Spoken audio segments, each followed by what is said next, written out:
kebebasan sejati justru terletak pada pemahaman kita terhadap batas.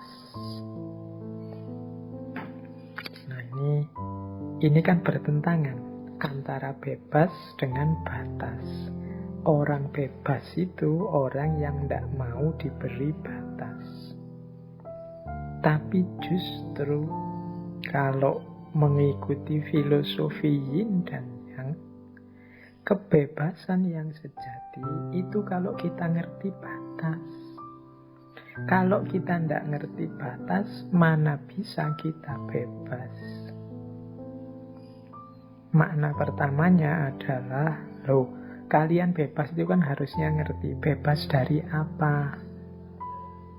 Bebas melawan apa? Bebas dalam hal apa? Dari apa? Dalam hal apa? Ini kan batas-batasnya. Kalau kalian tidak ngerti batasnya, kalian tidak akan tahu sudah bebas apa belum. Misalnya Indonesia merdeka, itu kan garis batasnya adalah ketika dia berhasil mengusir penjajah. Nah, kalau penjajahnya sudah terusir, barulah kita bisa disebut bebas.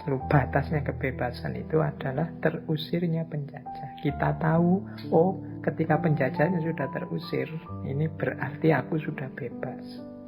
Jadi bebas itu justru ketika kita tahu batasnya. Itu makna yang pertama. Makna yang kedua adalah hidup ini betapapun ada batasnya. Jadi ada titik-titik di mana kita tidak bisa menjangkau.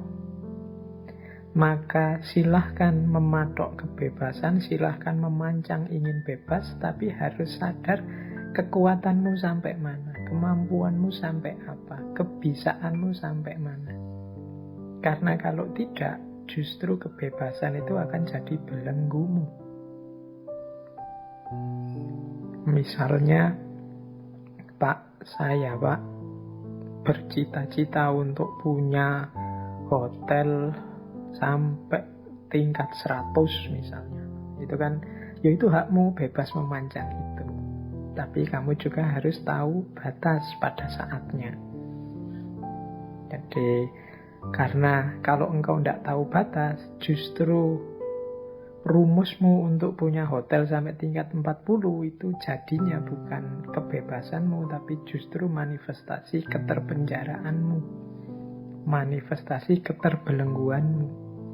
Engkau sedang dibelenggu oleh cita-citamu, mimpimu, keinginanmu. Nah, jadi untuk bebas kita harus tahu batas diri kita. Berharap oke, bermimpi oke, tapi sambil cerdas memanage batas. Oh iya Pak, saya itu kuat di sini, lemah di sini. Jadi saya ingin punya cita-cita ini.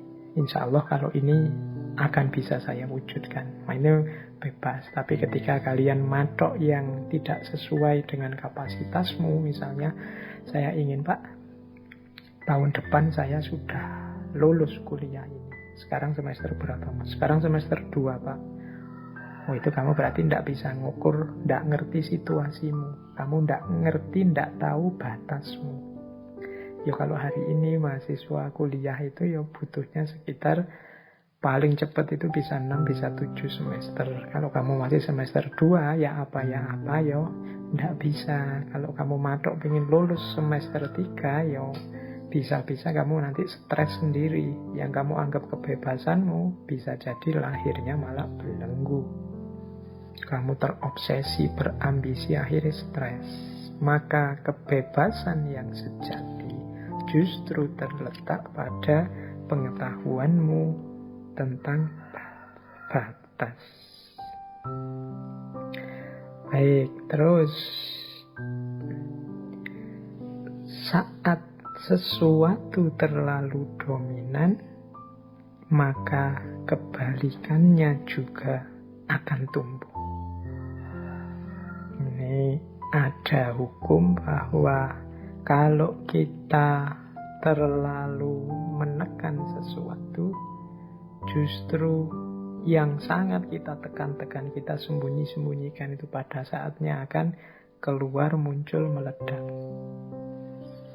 Atau saat sesuatu terlalu dominan, maka kebalikannya juga akan tumbuh. Ketika ada titik di mana orang bebas sebebas-bebasnya, biasanya kemudian muncul kontranya. Cara berpikir, cara hidup yang ekstrim sebaliknya. Terikat seterikat-terikatnya. Ingin diatur, ingin ngatur A sampai Z. Ketika orang tidak bisa diatur, sengawur-ngawurnya, biasanya terus kebalikannya muncul. Ada orang yang muncul ingin ngatur sengatur-ngaturnya A sampai Z. Jadi ketika sesuatu terlalu dominan, maka kebalikannya juga akan tumbuh. Jadi ini salah satu prinsip yang berhubungan dengan yin yang. Kalau misalnya kita menjalani hidup dengan milih yang seneng-seneng saja, yang dominan senengnya, biasanya secara tidak sadar kita sedang menyuburkan kutub yang sebaliknya. Sebentar lagi mungkin kesedihan-kesedihan akan muncul. Jadi karena dominan di satu kutub, kita melihat itu saja, biasanya kita lupa bahwa kutub yang lain juga sedang tumbuh. Semakin murid kita atau semakin anak kita misalnya, kita awasi terus, kita ancam-ancam terus, kita atur-atur terus, biasanya kemudian kita tidak sadar dia akan mengambil sudut-sudut tertentu ketika dia bebas, kemudian melakukan apa yang kita larang di luar pengawasan kita. Jadi saat sesuatu terlalu dominan, maka kebalikannya juga akan tumbuh. Kebebasan yang tanpa batas pada gilirannya juga akan menumbuhkan orang-orang yang ingin memaksakan batas pada hidup kita. Ini prinsip yang juga modelnya adalah yin dan yang. Kemudian semakin besar harapan, semakin besar ketakutan. Nah, ini prinsip yin yang juga. Jadi makanya harapan itu jangan berlebihan. Karena di balik harapan yang berlebihan tersembunyi ketakutan-ketakutan yang berlebihan. Sebaliknya juga begitu. Jadi kalau kita punya harapan, Pak, saya ingin ini, saya ingin itu, saya ingin ini, saya banyak sekali keinginan kita. Di balik harapan itu kan sebenarnya ada ketakutan-ketakutan. Pak, saya ingin lulus cepat, Pak. Itu di balik itu ada ketakutan, gimana kalau kuliahku tidak selesai-selesai. Pak, saya ingin segera menikah, Pak. Itu di balik itu ada diam-diam engkau takut, khawatir saya kalau tidak dapat calon gimana ya. Jadi semakin banyak harapan, semakin besar harapan, semakin di balik itu ada ketakutan-ketakutan. Saya ingin Indonesia ini tidak lama lagi jaya jadi negara nomor 1 di dunia. Nah, itu kan harapan besar, diamini saja. Tapi jangan lupa, semakin besar harapan, semakin di balik itu menyisakan ketakutan-ketakutan. Apa ya bisa ya? Apa mungkin ya?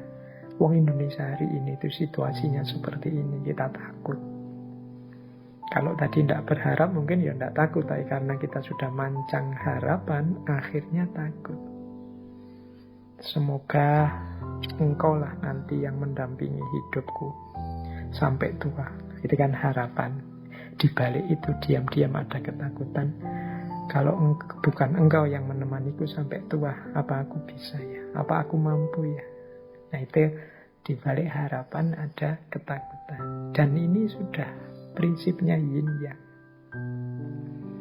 Tinggal kita pedomani, kemudian kita kelola biar efeknya positif dalam hidup kita. Berarti ya Harapan tidak harus berlebihan, ketakutan juga begitu.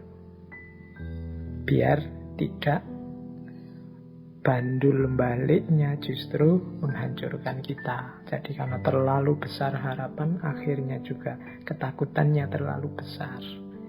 Ketika harapan dan ketakutan terlalu besar, ya beban hidupmu akan sangat berat. Diikuti saja tadi wu wei, ritmenya alam. Hidup yang pas saja, yang sederhana, diikuti alirannya air.